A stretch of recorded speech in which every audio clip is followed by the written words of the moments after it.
నమస్తే, welcome to Suman TV. నేను మీ యామ్ని. ప్రస్తుతం మనతో ఉన్నారు ప్రముఖ జ్యోతిష్య వాస్తు పండితులు, జ్యోతిష్య శిక్షణ నిపుణులు, లలితాదేవి అమ్మవారి ఉపాసకులు బ్రహ్మశ్రీ నానాజీ పట్నాయక్ గారు ఉన్నారు. మరి గురుగారితో మాట్లాడి 12 రాశుల వారికి సంబంధించి కుజ శుక్ర కేతు కలయిక వల్ల ఏ విధంగా ఉంటుంది, ఈ విషయాల గురించి అడిగి తెలుసుకుందాం.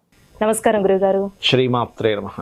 గురుగారు, ఇప్పుడు మనకి కుజ శుక్ర కేతు కలయిక వల్ల వృశ్చిక రాశి వారికి ఏ విధంగా ఉంటుంది? అమ్మా, అయితే ఇది కలయిక అంటే ఒక రాశిలో కలయిక కాదు, 2 బుధ రాశుల్లో ఉండడం కూడా ఒక కలయికని తీసుకుంటాం.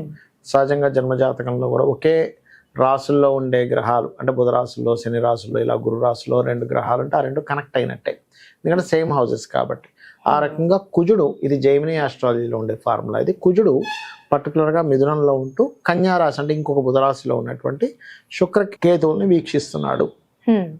సో ఇలా ఎప్పుడైతే ఈ కాంబినేషన్ ఏర్పడిందో ఇది పర్టికులర్గా ఏ స్థానాలను ఇబ్బందిస్తుంది, ఏ స్థానాలను బలపరుస్తుందని చూసుకోవాలి. ఇక్కడ పర్టికులర్గా వీళ్ళు తీసుకోవాల్సిన ముఖ్యమైనటువంటి జాగ్రత్త ఏమిటంటే షేర్ మార్కెట్ రిలేటెడ్ సంబంధించిన విషయంలో జాగ్రత్త పడాలి. అయితే ఇది పర్సనల్ చార్ట్.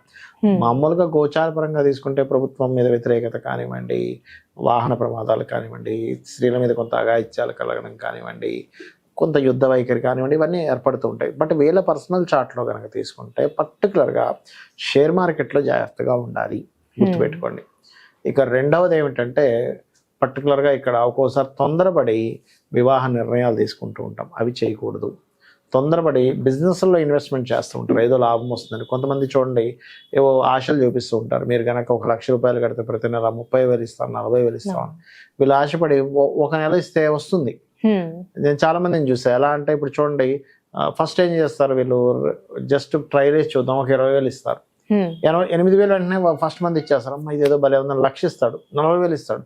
ఇది ఇట్లా కాదని తీసుకెళ్ళి ఒక 10 లక్షలు, 20 లక్షలు, ₹1 కోటి ఇస్తారు, వాడు అక్కడి నుంచి మాయమైపోతాడు, మోసపోతారు. ఇంకా రాదు. ఇంకా అలా ఎక్కడి నుంచి వస్తుందమ్మా? ఆ వ్యక్తి మాత్రం 1,40,000 ఎక్కడి నుంచి తీసుకొచ్చేస్తాడు? ఒక సర్కిల్ జాగ్రత్తగా ఏర్పరచుకొని 1-2 నెలలు ఇవ్వడం, దాని తర్వాత మొత్తం తీసుకుని ఎత్తేస్తాడు. అందుకని ఎక్కువ ఏదో లాభాలు వస్తాయనేటువంటి కోణంలో వెళ్ళి ఇబ్బంది పడకండి అని చెప్తానండి. బికాజ్ ఆఫ్ ఈ శుక్రుడు కేతువు లాభంలో ఉన్నారు. లాభం అంటే ప్రతిసారి లాభం రావాలని రూల్ లేదు. అక్కడ నీచబడి ఉన్నాడు శుక్రుడు కేతువుతో, అంటే లాభం వస్తుందని ఆపేక్షతో ఏదో చేసి నష్టపోతారు. ఇది పర్టికులర్గా జాగ్రత్తగా ఉండండి. మరి వేరే పరంగా ఫైనాన్షియల్ గ్రోత్ ఉండదా వీరికంటే? ఖచ్చితంగా ఉంటుంది. ఎందుకంటే ఇక్కడ లగ్నాధిపతి అష్టమ స్థానంలో ఉంటూ 2ని వీక్షిస్తున్నాడు. అంటే ఏమిటి, వేరే పరంగా వీళ్ళు చేసే వర్క్ వల్ల కావచ్చు, ఇంకో కారణాల వల్ల కావచ్చు, మనీ సోర్స్ అయితే పెరుగుతుంది వీళ్ళకి ఖచ్చితంగా, అందులో ఎటువంటి డౌట్ లేదు. అలాగే దశమంలో రవి బుధులు ఉన్నందుకు కొంతవరకు జాబ్లో పేరు ప్రఖ్యాతులు రావడం కానీ, కొత్త జాబ్స్ రావడానికి కూడా తోడ్పడుతుంది. ఎందుకంటే కోణంలో ఒక గ్రహము, కేంద్రంలో ఒక గ్రహం అనేటి మంచి ఫలితాలు ఇస్తాయి ఇక్కడ చెప్పాలంటే. సో అష్టమంలో ఉంటూ 2ని ఒక గ్రహం చూస్తుంటే, కుజుడు చూస్తుంటే, దశమంలో ఉండేటువంటి రవి బుధుడు కూడా కొంత దాన్ని రూల్ చేస్తుంటాయి. ఎందుకంటే బుధుడు 4th or 5th నుంచి అక్కడికి వస్తున్నాడు. సో 4th or 5th నుంచి ఈ యొక్క సెప్టెంబర్ మాసంలో ఆల్మోస్ట్ ఒక 17th, 18th వరకు దాని ప్రభావం, పాజిటివ్ ప్రభావం ఉంటుంది ఉద్యోగం మీద, అందులో ఎటువంటి డౌట్ లేదు. సో ఆ విషయంలో బాగానే ఉన్నాయని చెప్పుకోవచ్చు. అయితే ఇక్కడ మాత్రం ఏంటంటే ఎవరో ఏదో ఇస్తారు ఈజీ మనీ రిలేటెడ్ జోలికి మాత్రం వెళ్ళొద్దనే చెప్తాను నేను. అది అయితే అండి, ఇప్పుడు వృశ్చిక రాశి వారికి ఇంకా మెరుగైన ఫలితం రావాలంటే ఎలాంటి పరిహారం అంటారు అసలు? వృశ్చిక రాశి వారికి ఒకటేనమ్మా, ఇక్కడ మనం గ్రహస్థితిని అర్థం చేసుకోవాలి. ఎప్పుడు కూడా మనకి ఇవి ఇట్లాంటి ఆశను పుట్టిస్తున్నాయి, బయట మనకు అలాంటి వాళ్ళు తారసపడతారు. ఫస్ట్ దీన్ని క్లియర్ చేసుకోవాలంటే ఎలాగా, శుక్ర కేతు కుజ గ్రహాల దగ్గర దీపారాధన చేయడం, నవగ్రహాల్లో అక్కడ మీరు దీపారాధన చేసి ఏదైనా నైవేద్యం పెట్టచ్చు, ప్రదక్షిణాలు చేసుకోవచ్చు. చక్కగా చేసుకున్న తర్వాత మీకు దగ్గరలో గణపతి ఆలయం కానీ, సుబ్రహ్మణ్యేశ్వర స్వామి ఆలయం కానీ ఉంటే అక్కడికి వెళ్ళి అక్కడ ఆ స్వామి వారిని, అమ్మవారిని దర్శనం చేసుకోండి. దాంతోపాటు వీళ్ళకి అంటే ఈ రాశి వారికి 5వ స్థానంలో రాహు ఉన్నాడు. సో ఎప్పుడైతే 5మంలో రాహు ఉన్నాడో దుర్గా ఆరాధన చాలా మంచిది. దుర్గా ఆరాధన చేయడం వల్ల ఏమవుతుందంటే ఇమాజినేషన్స్, ఇప్పుడు చూడండి మనం ఎవరైనా ఏదైనా ఆశ చూపిస్తే కూడా మన మైండ్ కనుక ఓవర్గా థింక్ చేస్తేనే అందులోకి వెళ్ళి పడతాం. నార్మల్గా ఉన్నాం అనుకోండి, ఏ ఆశ లేకుండా ఎటువంటి తొందరపాటు నిర్ణయాలు తీసుకోకుండా ఉంటే నార్మల్గా క్యాజువల్గా ఉంటే మనం నమ్మం అలాంటివి. ఫస్ట్ ఎందుకు ఇస్తావు, ఎక్కడి నుంచి ఇస్తావు అని మనం అడుగుతాం డైరెక్ట్ క్లియర్గా. సో రాహు ఎప్పుడైతే ఆలోచన స్థానంలో ఉన్నాడో విపరీతమైన ఆలోచనలు ఇస్తుంటారు. అంటే మనం ఇక్కడ అర్థం చేసుకోవాల్సింది ఏంటి, ఉపాసన దుర్గాదేవికి చేసుకోవాలి. రాహుకి అధిష్టాన దేవత దుర్గాదేవి కాబట్టి దుర్గాదేవి చేసుకోవాలి. అయితే ఈ రాహు అక్కడ ఉన్నప్పుడు సర్వసాధారణంగా ఏంటంటే ఇక్కడ కొంచెం సంతానం విషయంలో కూడా కొంచెం ప్రెగ్నెన్సీ ఉండే లేడీస్ కొంత జాగ్రత్తగా ఉంటూ విదేశీ ధనయోగాన్ని ఇస్తాడు ఇక్కడ మళ్ళీ రాహు. సో విదేశీ సంబంధంగా ఏదైనా ప్రయత్నం చేసినట్లయితే ఖచ్చితంగా ఇక్కడ ఆ యొక్క ధనయోగాన్ని పెంచుతాడు ఇక్కడ. ఇప్పుడు ప్రపంచవ్యాప్తంగా చూసుకున్నట్లయితే ఏ విధంగా ఉంటుంది? మనం ఆల్రెడీ ఉట్టి శుక్రకేతువుల కలయిక ఒక 10-15 రోజుల క్రితం నుంచి ముందే మనం చెప్పాము ఏంటంటే కొంచెం స్త్రీల మీద కాస్త యగాయిత్యాలు, ఎందుకంటే శుక్రుడు స్త్రీల కారకుడు అమ్మ. ఈ కేతువుతో కలిసినప్పుడు కుజుడు దృష్టి ఉన్నప్పుడు ఇట్లాంటివి జరుగుతాయని చెప్పి మనం ఆల్రెడీ ప్రిడిక్ట్ చేసాం. అదే రకంగా మనకి కనబడుతుంది కూడా. నిన్న మొన్న ఏదో సంథింగ్ ఈ పార్టీ వాళ్ళు ఏదో చేసిన ఒక హీరోయిన్ విషయంలో కూడా మనకి జరుగుతుంది. అంటే ఏమిటంటే దీని ప్రభావం ఇంకో 18 రోజుల వరకు దీని ప్రభావం ఉంటుంది. అదేవిధంగా ఈ కుజుడు ఇప్పుడు ఈ మిథునంలో ఉండడం కాకుండా నెక్స్ట్ సెప్టెంబర్ 20కి కర్కాటకంలో కూడా వెళ్తాడు. అప్పుడు ఆ కుజుడు శుక్రుడిని కాకుండా శుక్రుడి సంబంధం కాకుండా అక్కడ శని సంబంధం కూడా పెట్టుకుంటాడు.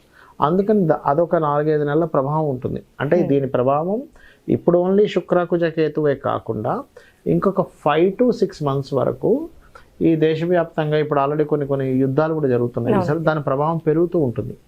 పెరగడము లేనట్లయితే కొన్ని అంటే ప్రభుత్వం కొన్ని డ్రాస్టిక్ నిర్ణయాలు తీసుకోవడం ద్వారా దాని యొక్క ప్రభావం పడడం ఇట్లాంటివన్నీ కూడా ఉంటాయి. అంటే ప్రభుత్వం మీద వ్యతిరేకతనిచ్చేటువంటి గ్రహస్థితి నడుస్తుంది ప్రజెంట్ ఇప్పుడు. అందుకని ఏమవుద్ది, స్లోగా ప్రభుత్వం మీద వ్యతిరేకత ప్రారంభమవుతుంది. ఫస్ట్ ఏమో పాజిటివ్గా ఉంటుంది, దాని తర్వాత వ్యతిరేకత ప్రారంభమవుతుంది. అంటే మల్టిపుల్గా జరుగుతూ ఉంటాయి. ఒకవైపు వ్యతిరేకించేవారు ఎక్కువ మంది, ఒకవైపు ప్రభుత్వాన్ని సమర్థించే వాళ్ళు ఎక్కువ మంది. ఎలా ఉంటుందంటే ఇప్పుడు ఇవాళ రేపు మీరు చూడండి, ఏదో ఒక ఇష్యూస్ నడుస్తూ సమర్థించే వాళ్ళు వ్యతిరేకించే వాళ్ళు పెరుగుతూ వస్తున్నారు ప్రతి విషయాన్ని, ఇష్యూని. ఆ రకంగా ఏమవుతుందంటే ప్రభుత్వ సంబంధించినటువంటి విషయాల్లో, ఎందుకంటే ఇక్కడ రవి కూడా మనకి శుక్రకేతువుల మీదకి ప్రయాణం చేయనున్నాడు ఆయన.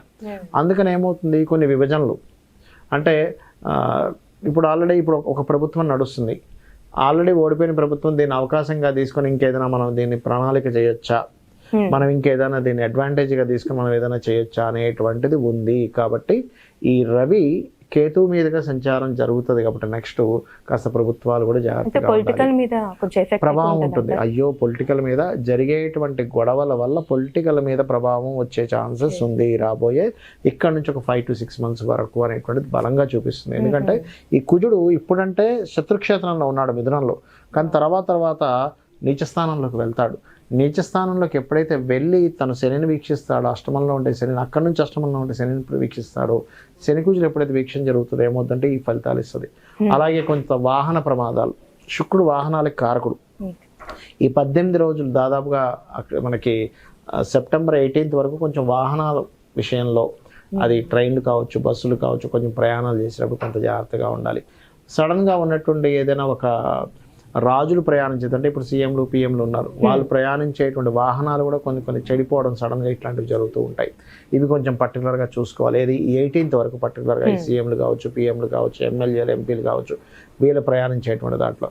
మరి వీళ్ళందరికీ కూడా ఇబ్బంది కలగకుండా ఉండాలంటే ఏం చేయాలి? మెయిన్ ఆస్ట్రాలజీ యొక్క మెయిన్ ఉద్దేశమే అది. అంటే ఏంటి, మీకు ఇలా ఉంది కాబట్టి దీన్ని ఎట్లాగా అధిగమించాలి చూసుకున్నట్లయితే ముఖ్యంగా నవగ్రహాల్లో శుక్ర, కేతు, కుజ, శని, ఈ 4 గ్రహాలు గుర్తుపెట్టుకోండి. శుక్ర, కేతు, కుజ, శని, వీలైతే రాహు.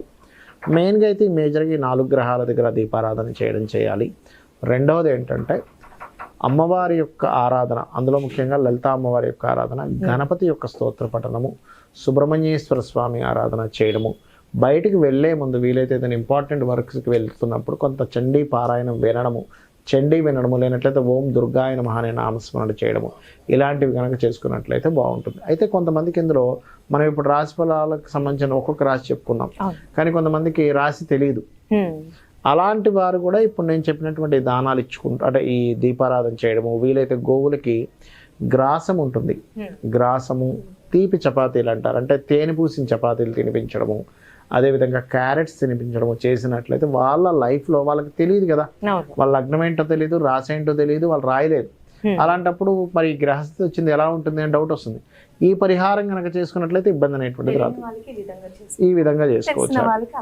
తెలిసిన వాళ్ళకి ఆ పర్టికులర్ అంశాల్లో జాగ్రత్తగా ఉండాలి. నేను చెప్పేది ఒకటే, ఈ శుక్రుడు మారే వరకు కూడా స్త్రీలను ఒంటరిగా కొన్ని ప్రదేశాలకు వెళ్ళినప్పుడు ఇబ్బంది ఉంటుంది అన్నప్పుడు కొంచెం జాగ్రత్తగా ఉండడం మంచిది. చాలా చక్కగా తెలియజేశారు గురుగారు, ధన్యవాదాలండి. శ్రీమాత్రే నమః.